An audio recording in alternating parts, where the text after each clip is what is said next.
my sassy Sagittarius. The cards drawn for you for this full moon is the Queen of Swords.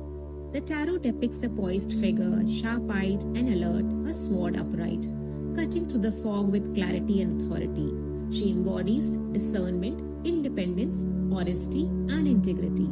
This energy may be reflecting to you or you someone in your environment who is influencing your situation and the decisions you face. Do you notice that these qualities showing up around you?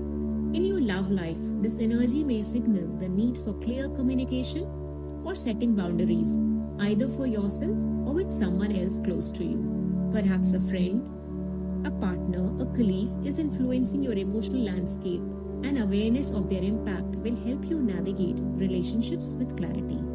In your career or work, the focus is on discernment and strategic thinking. You may need to separate essential tasks from distractions or make decisions with a clear head.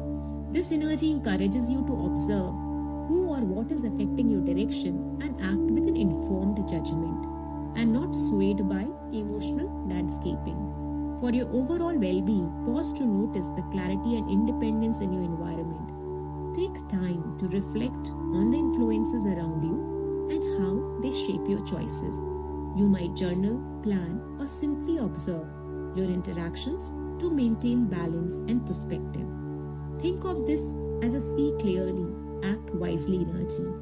Insight comes not just from yourself, but also from recognizing the energies around you. As you reflect on this card, ask yourself, who is in my life shaping this energy and what can I learn from it? Where can I act with clarity and discernment to feel more aligned? Notice the insights or realizations that naturally arise.